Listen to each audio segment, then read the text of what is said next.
अभी तक किसी भी मामले में इस हवाले से गोगी भट्ट की इन्वॉल्वमेंट नजर नहीं आ रही। तीफी भट्ट के इश्यूज थे बालाज के साथ। गोगी भट्ट का और तीफी भट्ट का आपस में भी पिछले 3 साल से कोई राब्ता नहीं था। बालाज जब आइस का नशा लेता था उसने कॉल कर देनी तीफी भट्ट को, और तीफी भट्ट को कॉल करके गालम गलोच और इस तरह की चीजें। तीफी ने एक्टिव हुआ, फिर अपने राब्ते रूप एहसन शाह को प्लांट किया, और 2 लोग थे जो शूटर थे जिन्होंने बालाज को मारना था। अगर ये मुजफ्फर नाकाम होता तो फिर दूसरे वाले की उसने अटेम्प्ट करी थी। देखिए एहसन शाह ने तो एक तो पूरा उसने बिल्कुल इसने तस्लीम किया है। मुझे ये है कि अब ये इसके ऊपर चालान होगा 109 में। बिस्मिल्लाहिर्रहमानिर्रहीम। अस्सलाम वालेकुम नाजरीन, आप देख रहे हैं एक न्यूज़ और मैं हूं बिलाल जफर।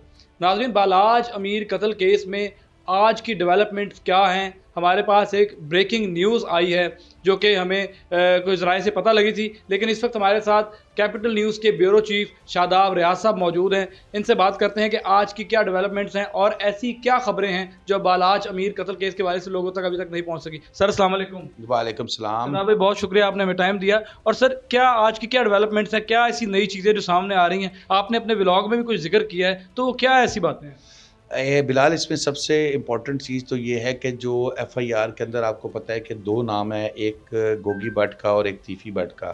तो अब मेरे जो सोर्सेज से पता लगा है सारा, और वो चीज़ों को क्योंकि एज अ जर्नलिस्ट हम चीज़ को कनेक्ट करते हैं। तो लेकिन डेवलपमेंट ये है कि जो मीडिया पे, सोशल मीडिया पे खबरें चल रही हैं, आपको पता है एफआईआर में भी तीफी भट्ट और गोगी भट्ट 2 नाम लिए जा रहे थे। लेकिन मेरे सोर्सेज से जो इत्तला मिली है वो ये है कि अभी तक किसी भी मामले में इस हवाले से गोगी भट्ट की इन्वॉल्वमेंट नज़र नहीं आ रही।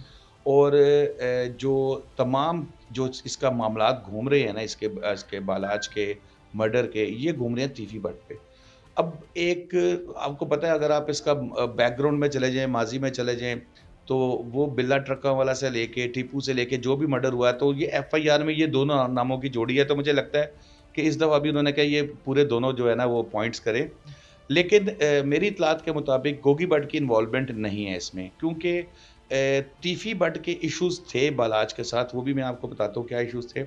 लेकिन जो गोगी भट्ट है, इसके कोई इशू नहीं था उसके साथ, और गोगी भट्ट का और तीफी भट्ट का आपस में भी पिछले 3 साल से कोई राब्ता नहीं था।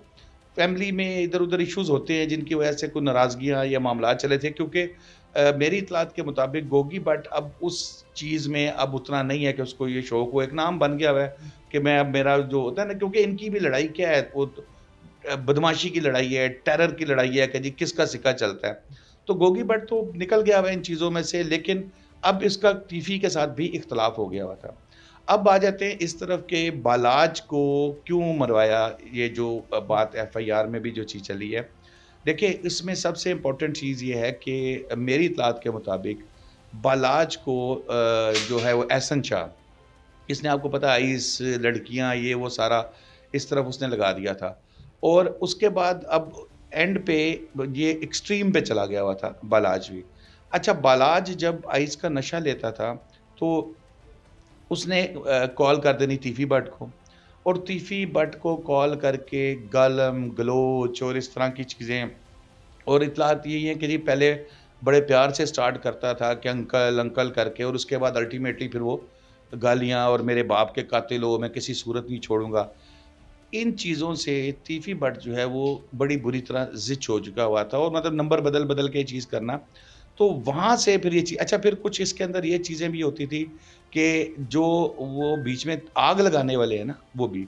अब एक शख्स बैठा है बालाज के पास, और बालाज के सामने उसने तीफी का ज़िक्र किया है। तीफी डेफ़िनेटली उसके बाप के मर्डर में भी जो है वो टीपू के मर्डर में भी उसका नाम था।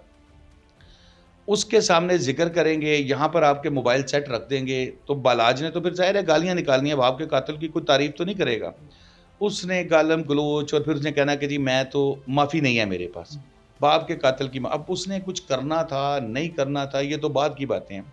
लेकिन जो दरमियान में बैठे हुए, जिसको हम कहते हैं कि जी हमारी महफ़िल, दोस्त, जिनको बड़ा हम वो करते हैं, वो उसकी रिकॉर्डिंग करते थे, और वही रिकॉर्डिंग करके तीफी को भिजवा देते थे। तीफी को मज़ीद आग लग जाती थी कि यार ये क्या। मतलब कि इंतशार भी साथ साथ फैलाया जा रहा था। डेफ़िनेटली जो साथ बैठने वाले लोग थे, बालाज के साथ बैठने वाले थे, ये ज़्यादा अब एन्जॉय करते थे या उसको मरवाना चाहते थे या क्या सोच थी उनकी, ये ज़्यादा तीली लगाते थे, जो आग लगाते थे कि भई इन्होंने उसको मैसेज कर दिया, उसको कॉल कर दिया, देखिए जी मेरे पास सबूत हैं, ये तो आपको मरवा देगा, ये गालियाँ हैं। उसके बाद फिर तीफ़ी ने एक्टिव हुआ, फिर अपने राब्ते-रूब्ते इसको भी प्लांट किया, ये जो है एहसन शाह को प्लांट किया, और एहसन शाह बड़ा क्लोज़ था, ये तो सारी वो पुरानी बातें हैं, एहसन शाह बड़ा क्लोज़ था। तफ्तीश के हवाले से मैं आपको बताऊँ, अभी आप जैसे मैं बात कर रहा हूँ ना कि गोगी भट्ट का बज़ाहिर इसके अंदर कोई ताल्लुक नज़र नहीं आता। शादाब भाई, पुलिस ज़राए ने ये कंफर्म किया कि गोगी भट्ट का इससे कोई ताल्लुक जी, नहीं है? बिल्कुल पुलिस सोर्सेज़ भी ये कहते हैं कि हमारे ये नहीं कहते कि ताल्लुक नहीं है, लेकिन पुलिस सोर्सेज़ का ये कहना है कि अभी तक कोई ऐसा एविडेंस नहीं मिला।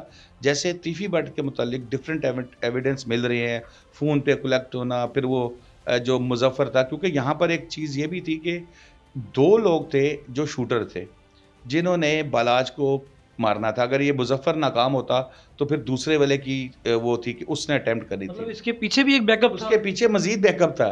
उसके पीछे 3 लोग वो थे, जिनकी ड्यूटी ये थी कि जब ये उसको मार देंगे बालाज को, तो इनको भी ख़त्म कर देना है। इनको भी ताकि मुद्दा ही खत्म कर दिया जाए। टोटली एविडेंस, सबूत, कोई किसी किस्म की गिरफ्तारी का कोई खतरा ना हो। तो वो तो खुदकुश हमलावर बन के आए हुए थे, तो ज़ाहिर है उन्होंने फिर मार के ही वापस जाना था। तो आखिर में मुझे ये बताएं कि एहसन शाह के बारे में पुलिस का क्या कहना है, कि एहसन शाह ने अब तक क्या-क्या इंकशाफात किए हैं इसके अलावा? देखिए, एहसन शाह ने तो एक तो पूरा उसने बिल्कुल इसने तस्लीम किया है पुलिस के बकौल के, हाँ, बिल्कुल वो जो उसके ऊपर इल्ज़ामात हम मीडिया पे भी लग रहे हैं, जो मतलब सोशल मीडिया पे भी लग रहे हैं, उनको उसने तस्लीम किया है कि वो बिल्कुल मुलविस था। वो सऊदी अरब में था उस वक़्त जब ये हुआ था, और वहाँ से वो रैकी कर रहा था, वहाँ से वो फ़ोन करके एक-एक चीज़ की मूवमेंट बता रहा था।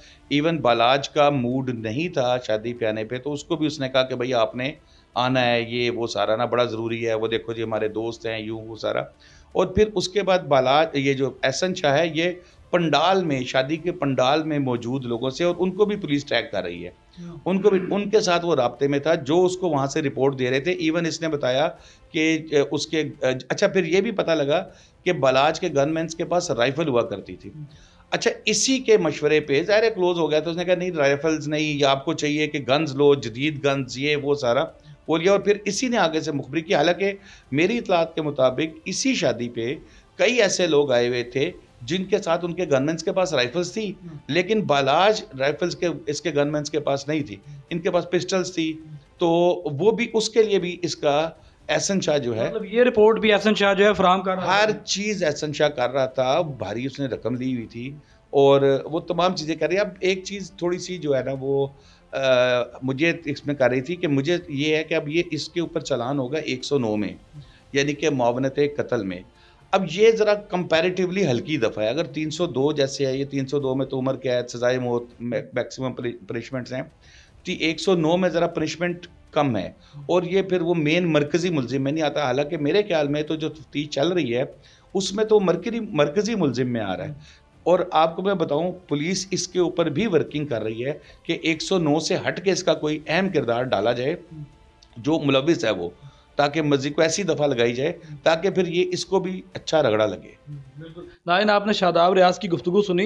ये बिल्कुल बड़ी ब्रेकिंग न्यूज़ है आज की, और जो इन्होंने बताई कि पुलिस ज़राए ने ये कंफर्म किया है कि अभी तक जो गोगी भट्ट के बीच में इस केस में मुलविस होने के चांसेस बहुत कम नज़र आते हैं, लेकिन तफ्तीश अभी भी जारी है। और पुलिस ज़राए जो हैं वो ये कंफर्म भी कर रहे हैं कि एहसन शाह जो है, उसने जो इंकशाफात किए हैं उसकी कड़ियाँ इस केस के साथ बहुत मिलती हैं। और एहसन शाह जो है हर चीज़ की जो है इन्फॉर्मेशन उनको फ्राहम कर रहा था। सऊदीया में होने के बावजूद जो है वो अपने तीफ़ी भट्ट के जो लोगों हैं उनको फ्राहम कर रहा था चीज़ें। तो अभी तक की फर्दर अपडेट्स यही हैं। दोबारा मिलते हैं नए टॉपिक के साथ, तब तक के लिए मुझे इजाज़त दीजिए। अल्लाह हाफ़िज़।